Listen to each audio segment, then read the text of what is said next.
I pick the hottest day in the fall to have my first fire in the blacksmith shop. But before I light it, I no sense lighting it if I can't make a cup of coffee. So instead of a crane, I opted for the horizontal rods that were typically put in period fireplaces. They'd smoke meats and stuff up there. So I'm making it's going to be sort of crude for now, but I'm going to make a number of trammels, notch trammels for adjustment. But for today, so I can have my cup of coffee, I'm making myself a hanger for a nest hook. And made an improvement on the blacksmith shop. If you look at the weighted pulley I've got here, when we did the pipe tomahawks with Bo and Chris, we found that bellows worked great, but for forge welding, the top was going down too slow. So I tried putting weights on it. That wasn't working so well. So I've hung that with a pulley, and darn thing works perfect. It just slows that top down to the right extent that I don't lose all that draft or air, if you would, for forge welding temperature. So that's going to work pretty good. And back in the fire.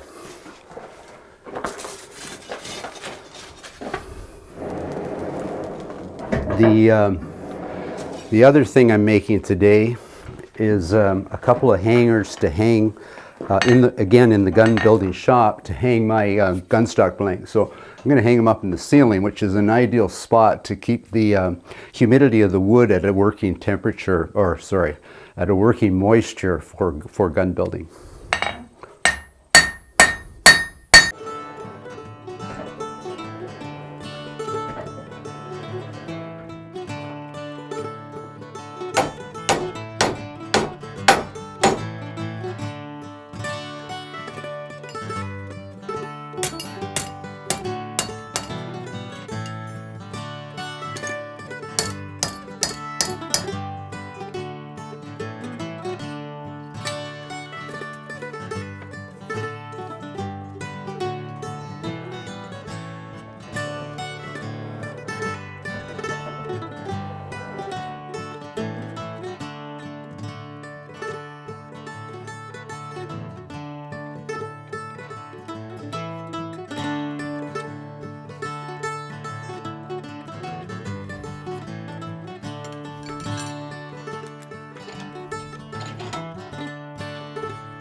Perfect, that's going to work. So is the fireplace going to work? One never knows how well a chimney will draw until you light that first fire. So yeah, here goes nothing. It's you might say it's kind of set in stone at this point.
think I've got some damp toe.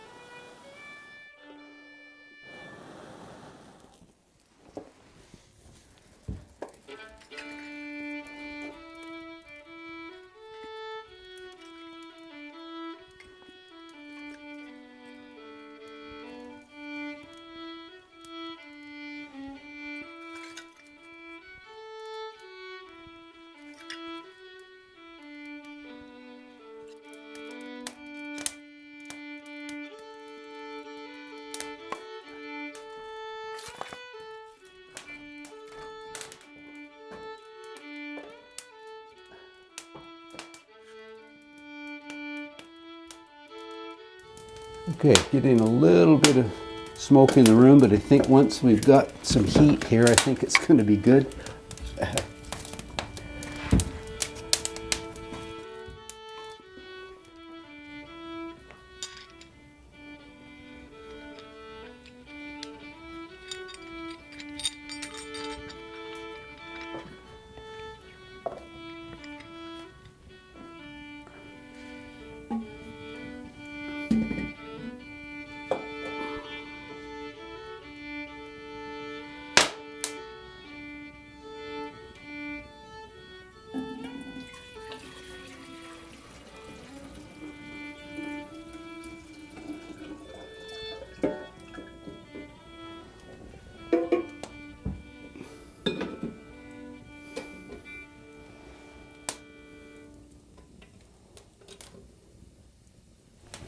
How sweet is that? First cup of coffee in the gun making shop. And it's smoke free in here. Absolutely smoke free. In fact, this one's drawing better than the first chimney we built in the tavern. So that's grand. That's just perfect. So while my coffee is brewing up there, I'm going to get in a comfortable chair and tell a wee bit of history. Maybe resolve a few myths of the gun maker of the 17th century in New France and in the American colonies.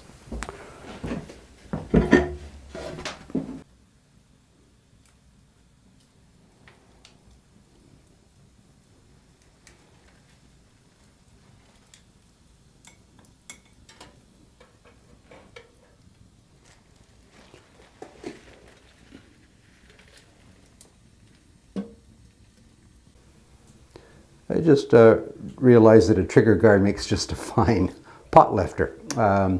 So to dispel some of the myths, I'm going to start with brass.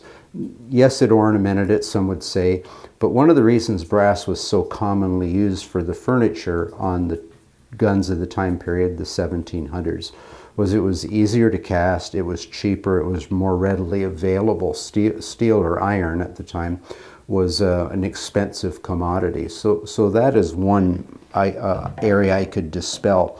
While I'm on the topic of the parts of a gun, like most trades in that era, they were gilded trades. So you had a master, you had journeymen, and you had apprentices. Often the apprentices would have been indentured servants that at the start would do nothing more than, start the fire in the forge for making parts. So did they make all the parts? No.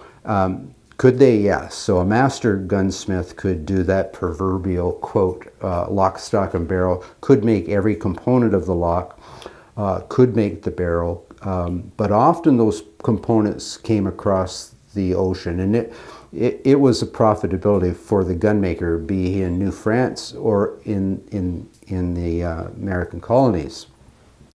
But if we think about the importance of the gun in that era, in turbulent times I've often mentioned, they relied on the gunsmith. He was someone that if you had a gun builder or a gunsmith in your village or town or even in the vicinity, you were lucky because you depended on this thing for your life, and a good gunsmith would make it dependable. So this is my all-time favorite and probably one of the more common guns one would have seen on the frontier. It's a 62 caliber smoothbore. Did they make these? Not very many of them in North America. Again, it boils down to business practices. These were being made by the tens of thousands in Europe, both in France and England, and shipped across the ocean. The common trade gun, this is an early English trade musket. The Northwest trade musket, they were made by the hundreds and hundreds of thousands. So the gun maker on the frontier, he was more of a custom gun maker. And they would go beyond simply being utilitarian into being something a little fancier, like the gun hanging up on the wall here, which is a rifled flintlock. Now, it would not be untypical to see a person on the frontier dressed in plain woodsman clothes like I am, toting such a fine gun as the one up here. It was a symbol for sure, but they would put their money into something of quality. And one could be pretty much guaranteed if they were carrying such a fine weapon as that they were not only a good hunter, but they were probably a really good marksman and someone you just didn't want to mess with.